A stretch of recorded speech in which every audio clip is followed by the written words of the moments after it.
Il est 11 heures à Kinshasa. Mesdames et messieurs, bienvenue à ce bulletin d'information sur Montico Télévision. Le président de la République, Félix Antoine Tshisekedi Tshilombo, en sa qualité de commandant suprême des forces armées de la République démocratique du Congo FARDC et de la police nationale, a inauguré le samedi 8 avril 2023 le nouvel hôpital militaire de la garde républicaine du camp Colonel Tchachi dans la commune de Ngaliema. Suivez l'ambiance de la cérémonie dans cet élément.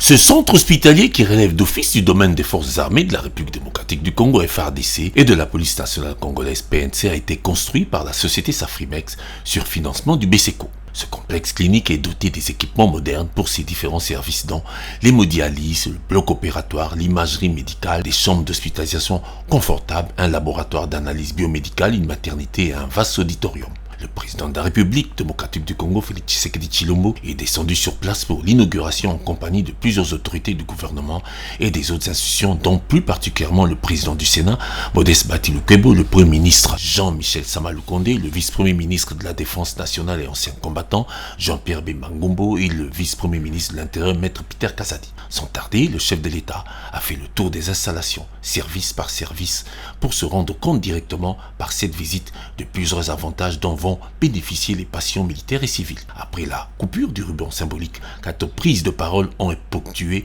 à savoir le général Ephraim Kabi, commandant de la garde républicaine, qui a salué cette œuvre pertinente pour l'encadrement socio-sanitaire des hommes d'armes.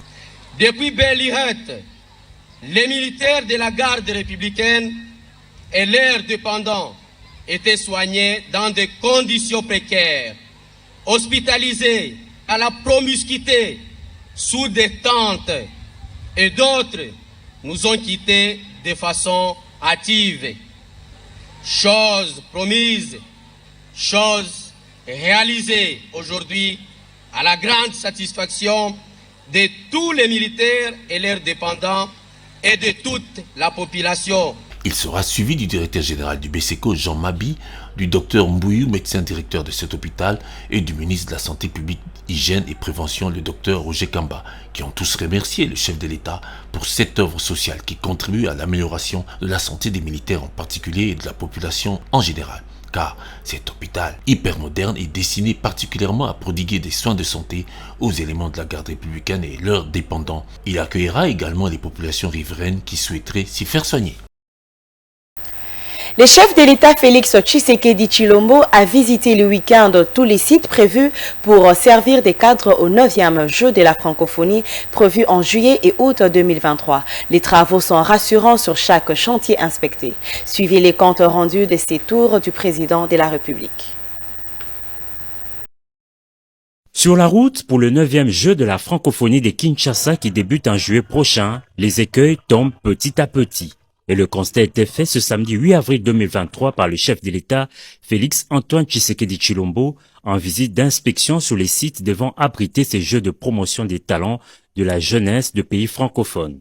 En présence du Premier ministre, de ministres sectoriels, du gouverneur de la ville et de plusieurs autres officiels, le président de la République a visité le gymnase jumelé en phase de finalisation sur ces sites de l'esplanade du stade de Martyrs. C'est ici que seront pratiquées de nombreuses disciplines sportives. Cette importante construction a eu une capacité d'accueil de 5000 places assises. Et d'après les ingénieurs de l'agence congolaise de grands travaux trouvés sur place, les niveaux d'exécution des travaux est estimé à 80%. Dans le même enclos, le président de la République a inspecté juste à côté le travaux de modernisation de l'ancien stadium de basketball qui avait une capacité de 600 places. Cet ouvrage vient d'être modernisé avec l'ajout de plusieurs compartiments qui vont amener sa capacité à près de 1000 places. D'un site à un autre, le président de la République a été par la suite voir les travaux d'aménagement du stade Tata Raphaël. Ici, beaucoup reste à faire.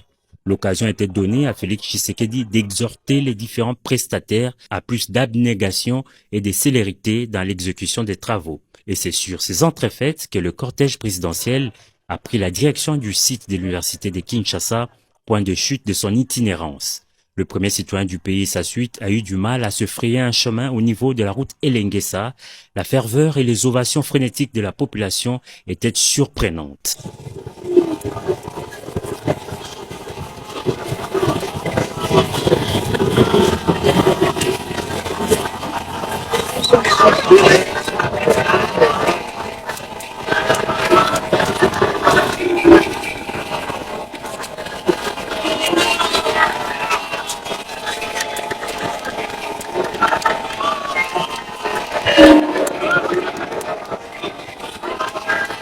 Ce n'est qu'à la tombée de la nuit que le chef de l'État est arrivé à la colline inspirée où quelques homes destinés à l'hébergement des athlètes ont été aménagés. Ici, les niveaux d'exécution des travaux avoisinent 85%.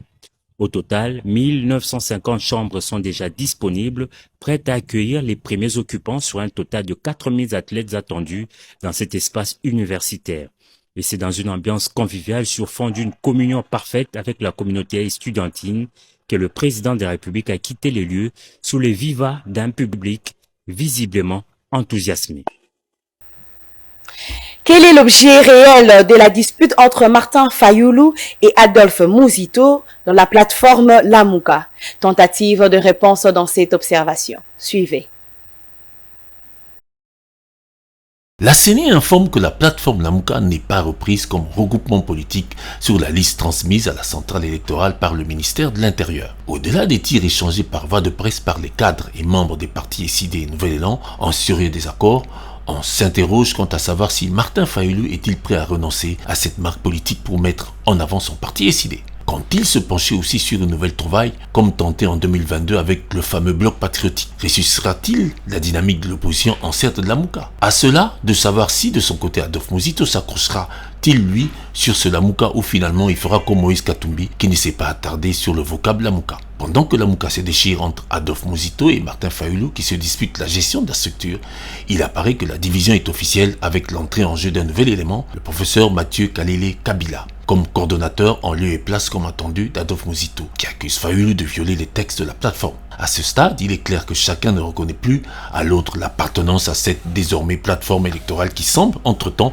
n'en être pas une, parce que non officiellement reconnue par la centrale électorale. Dans un communiqué publié le samedi 8 avril 2023, la CENI a fait observer qu'au terme de l'article 14 de la loi numéro 6/006 du 9 mars 2006 portant organisation des élections présidentielles, législatives, provinciales, urbaines et municipales et locales, tel que modifié et complété à ce jour, un regroupement politique s'entend comme une association créée par les partis politiques légalement constitués en vue de conquérir et d'exercer le pouvoir par la voie démocratique. Ainsi poursuit-elle, sur la dernière liste transmise à la CENI par le ministère de l'Intérieur, Lamouka n'est nullement repris comme regroupement politique. À la lumière de cette explication, la centrale électorale ne reconnaît pas aux organisations dérivées de Lamouka le droit de faire l'observation du processus électoral en cours en République démocratique du Congo. Au-delà de l'existence légale ou pas de Lamouka, la vraie bataille se base sur l'héritage d'un label qui a fait ses preuves et qui a su mobiliser une partie de l'opinion autour de la candidature de l'opposition en 2018.